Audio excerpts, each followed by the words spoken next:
Imagine stepping back into the mid-19th century. A time of gaslight and horse-drawn carriages, where science was rapidly expanding its horizons.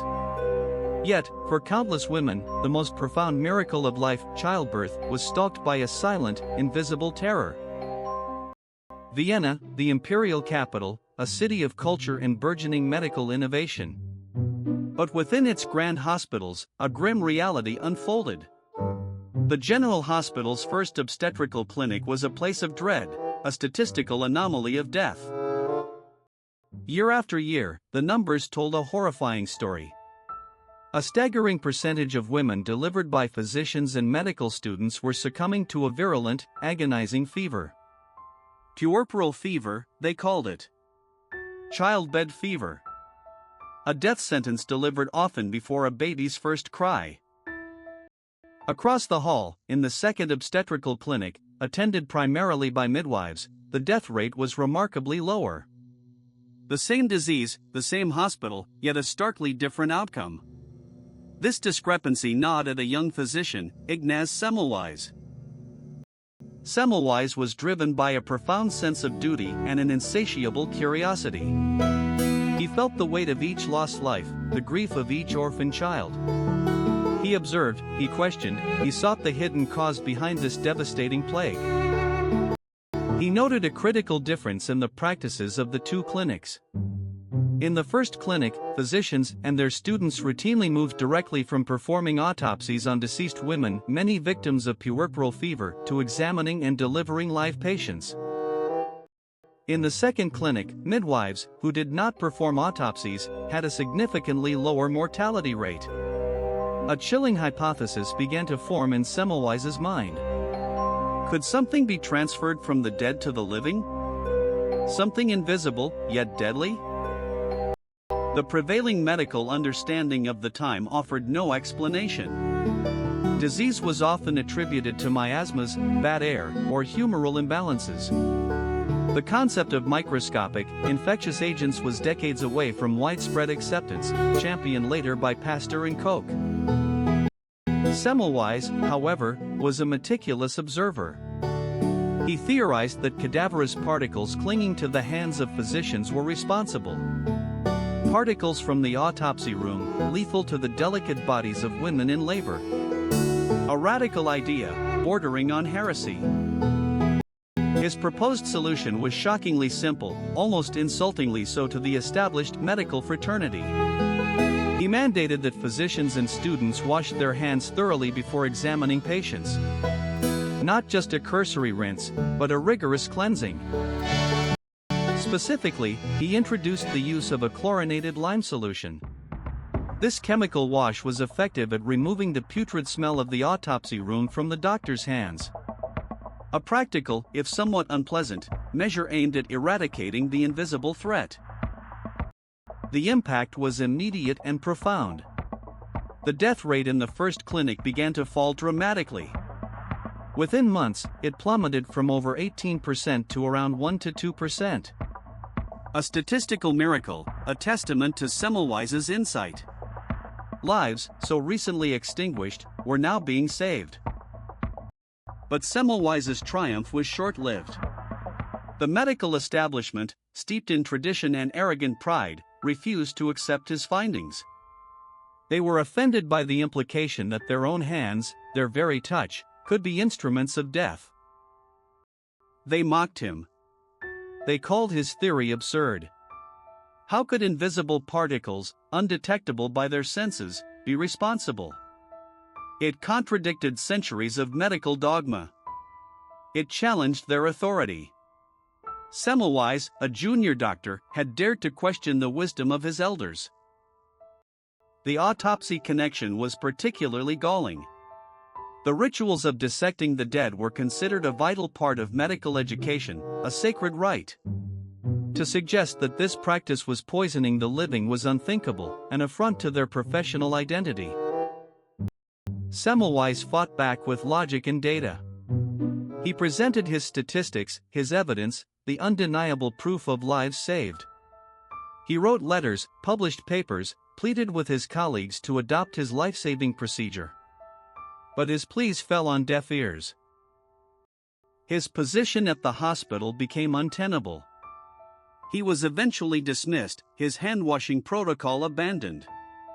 The death rates in the first clinic began to climb again, as tragically predictable as before. The invisible killer had returned, unopposed. The rejection took a severe toll on Semmelweis's mental health. He became increasingly agitated, desperate.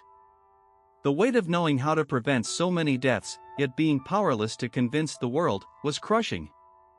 He felt isolated, betrayed. His colleagues, who had once ridiculed him, now portrayed him as unstable, even mad. In 1865, he was lured to an asylum under false pretenses. He entered the institution, a place designed to heal, but which would become his final prison. Within weeks of his confinement, Semmelweis contracted a wound, likely from a surgical instrument during an examination. He developed sepsis, the very infection he had fought so tirelessly to prevent in his patients.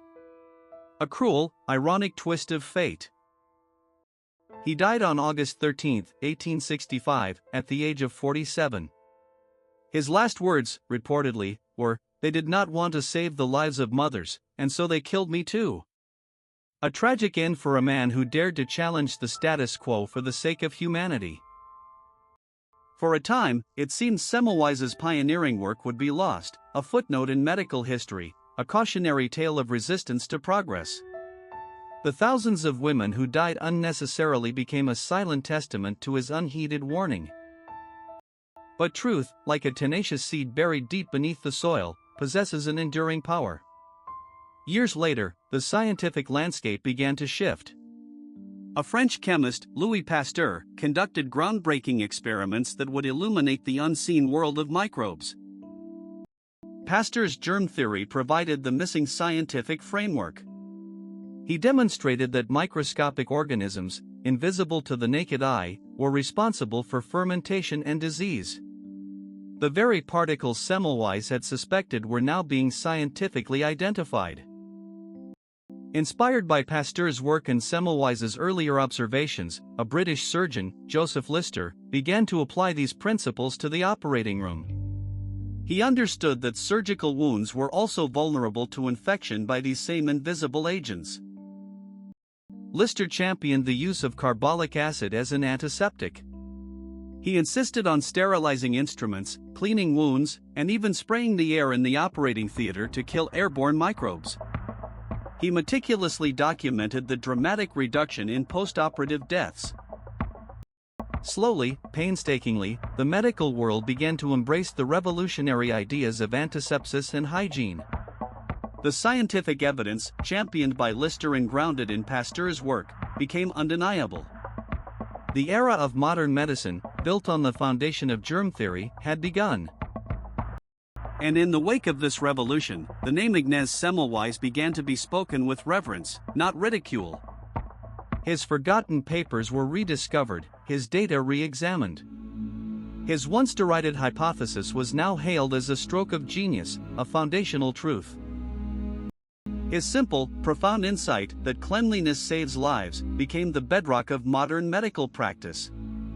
Handwashing, once a radical, rejected notion, is now the single most effective way to prevent the spread of infection in hospitals and communities worldwide. The story of Ignaz Semmelweis is a stark reminder of how fiercely established beliefs can resist uncomfortable truths.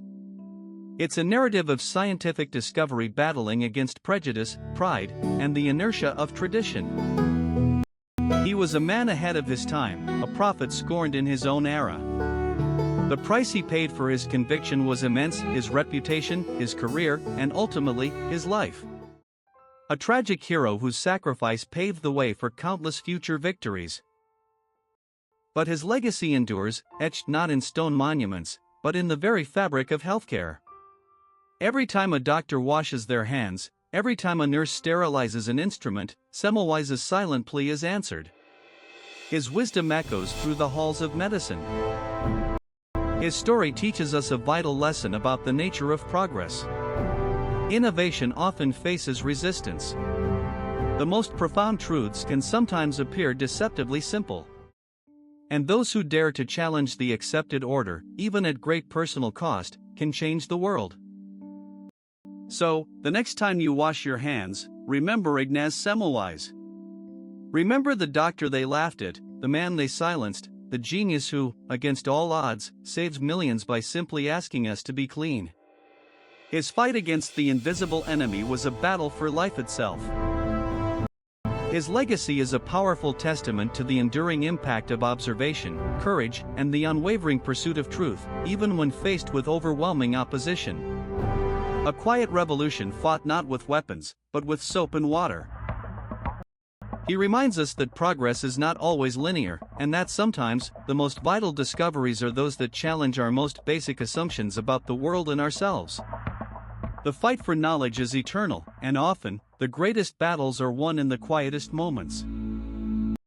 The history of medicine is a tapestry woven with threads of brilliance and blindness, of acceptance and rejection. Semmelweis' story is a particularly poignant reminder that the arc of scientific understanding, while ultimately bending towards progress, can be agonizingly slow and tragically costly. Yet, from his ashes, a new era of medicine arose. An era defined by meticulous hygiene, a deep understanding of infectious diseases, and a profound respect for the power of prevention. The seeds of his ideas, once trampled, finally took root and flourished. His ultimate vindication came not from the applause of his peers, but from the silent gratitude of generations of mothers and children who would never know the terror that once haunted Vienna's maternity wards. Their lives, the true measure of his success. Semmelweis' struggle is a timeless allegory. It speaks to the courage required to speak truth to power, the importance of empirical evidence over dogma, and the profound human cost when scientific reason is overshadowed by ego and tradition. He dared to see what others refused to. The lesson from Ignaz Semmelweis resonates far beyond the confines of medicine. It is a call to embrace critical thinking, to question established norms, and to champion innovation, even when it is uncomfortable. For it is often in challenging the status quo that we unlock the greatest potential for human flourishing.